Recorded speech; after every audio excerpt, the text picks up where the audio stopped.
Hello, friends. How are you? How's things? How's life? How's your week? How's your day? How's this? How is it? How are the stuff?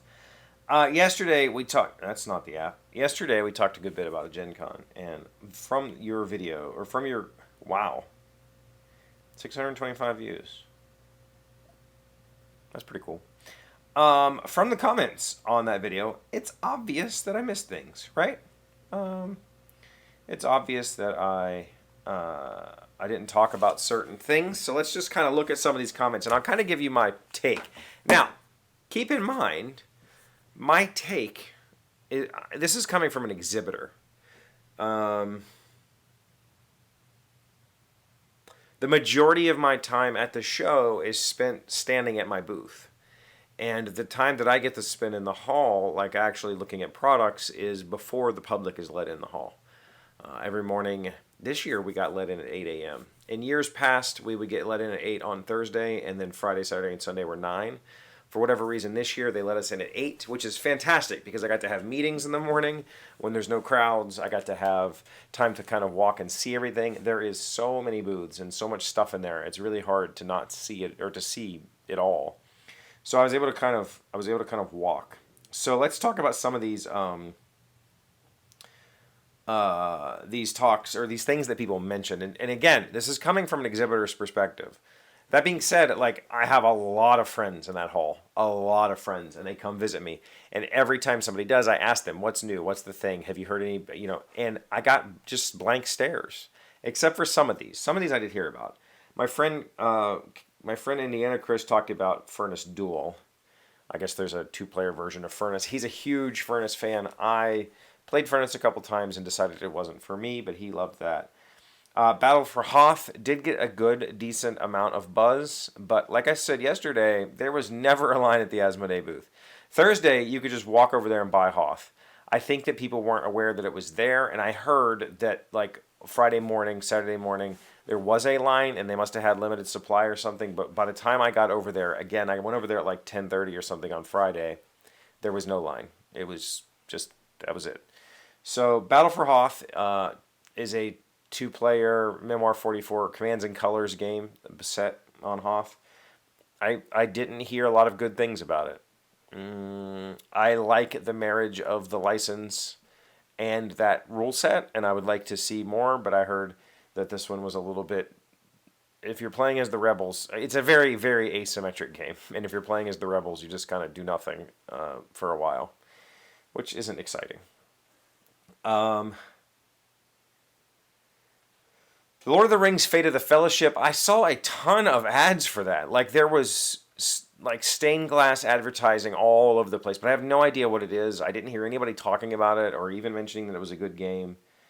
Cascadia Alpine Lakes, nobody was talking about. Cyberpunk Legends, nobody was talking about. Mystic Curling, only this guy talked about. California Chris mentioned that Hoth, Star Wars Battle of Hoth was the thing that he absolutely wants. That's fantastic. I hope that you really enjoy it. There was these two, 12 Rivers and Lightning Train did have buzz. 12 Rivers, I looked at it and I thought, well, that's cute, but I'll never play it. It's like this, you set the board up and it's kind of like a marble run. You literally drop marbles and they roll down the 12 rivers, I guess. I'm not really into that kind of thing. But it did have a decent amount of buzz. I did see people talking about it. Lightning Train, I saw people talking about it, but unfortunately it was not positively.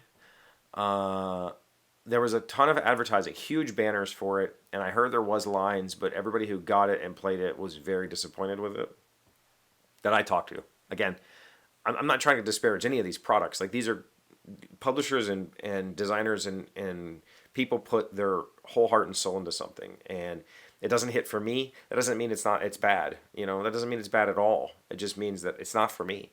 Definitely, I heard a lot more negativity about Lightning Train than I heard positivity. Does that mean I'm not going to give it a shot? No, but I'm also not going to rush out and buy it. I'll wait until I get a chance to play it sometime and make a decision for myself. Let's see. Luthier, I forgot about Luthier. This person said that Luthier were selling out of their daily supply by noon. I didn't know they had a daily supply. Every time I walked past the booth, there was plenty of luthier. Again, that probably means I was walking past the booth before noon and not really paying attention if I walked past the booth later in the afternoon. Luthier was that their booth was like on the opposite end of the hall for me, and it takes a long time to get over there. That's the other thing. The crowds this year were outrageous. Like, it was impossible to get through that hall all hours of all 4 days. It was crazy. Like, it was, the main thoroughfares were just completely clogged all of the time. I did not like that at all. But I'm glad to hear that Luthier got a lot of look. I thought that game came out years ago. It was at least talked about years ago, and I looked at it then and decided that maybe I was interested in it as a woodworker. But I looked at it this time and was just like, you know what? It's not going to get to my table that often. I might love it. There's lots of games in that vein that are like, meaty, nice, deep Euro games that I just don't get to play very often, and so I'll pass.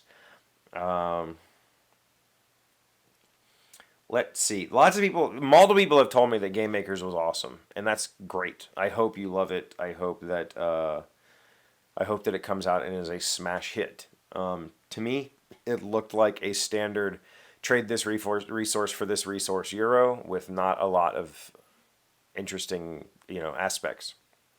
Now, that being said, there's lots of those games that I absolutely love, and it just comes down to maybe how it's presented or whatever. So I haven't played it yet. I probably will play it, and I hope that it does fantastic. All of these games, I hope they all do great.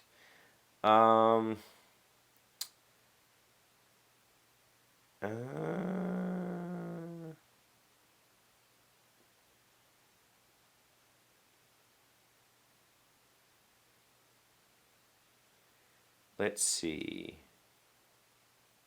Oh, the other things I saw.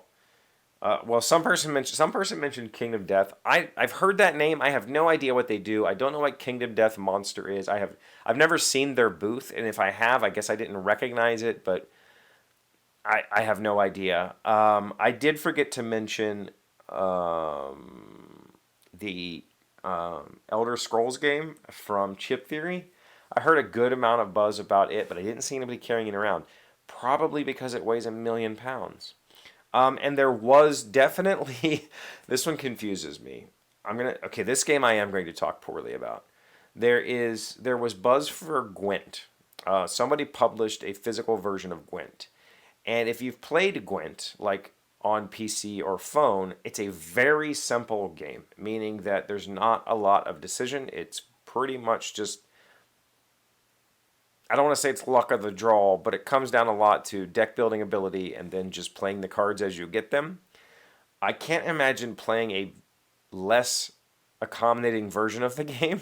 Like it's a digital card game, so in the digital world you can do a lot of things like power up cards, level up things that's very difficult to replicate.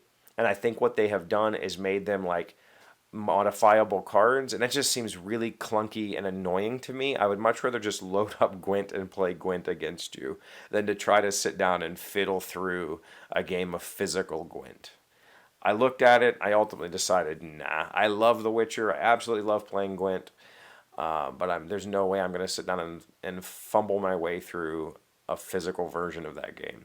I was hoping they had figured out a way to make like a game called Gwent that is like maybe a abstraction of you playing Gwent where there's something else going on, but that wasn't. It's literally just Gwent.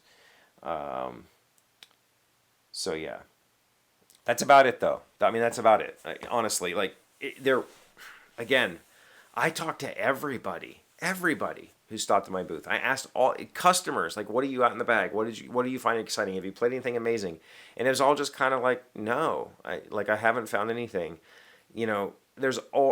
Obviously there are people who are new to the hobby or who are new to GenCon and have gone and bought a lot of titles because they're excited about it, and that's fantastic. I feel really excited for them. But when one of the biggest publishers there has a booth that is the majority of their booth, a giant booth, is dedicated to a 30-year-old product, I don't know. I mean, if it's what's selling, it's what's selling. What else did I see? Oh, I also was excited to see, or shocked, I guess. I played, I forgot the name already. There were a lot of publishers republishing old Knizia games.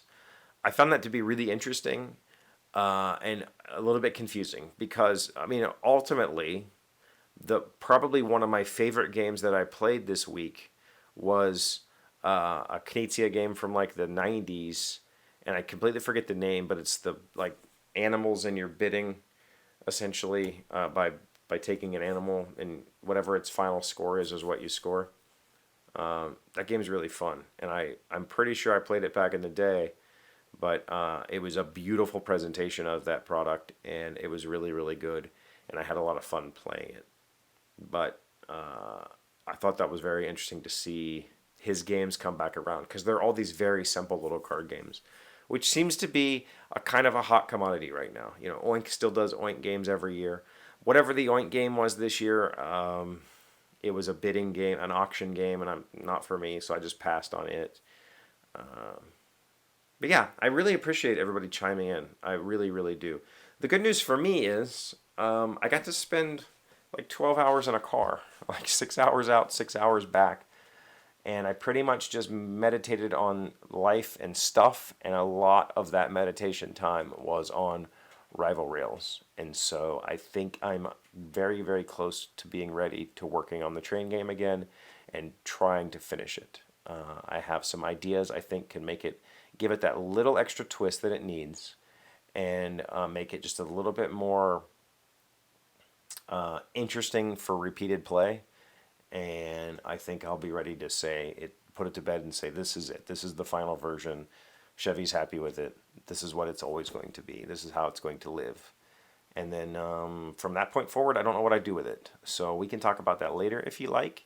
If you have any other questions, thoughts, or comments, please put them in the comments down below. Thank you for watching. Thank you for commenting. Thank you for liking. Please subscribe if you're new here and haven't done so. I very much appreciate all the positivity and growth. It's been fantastic. I'll see you again tomorrow. Today's 1,000 plus little things happy, successful people do differently. We have been learning 20 things to 20 things to start doing in your relationships. Number 17, talk less, listen more. Support the people you love. Don't stage manage them. Often what they need is the space to hear their own inner voice. This is one that Malia has tried to drill into me for 7 years. And it's a problem that I have, and I know it, that I want to solve other people's problems. Like that, solving problems is my favorite thing in the world. Whether it's a personal problem, a mechanical problem, an electrical problem, I like to solve problems. And sometimes people don't want their problems solved. They just want to be heard.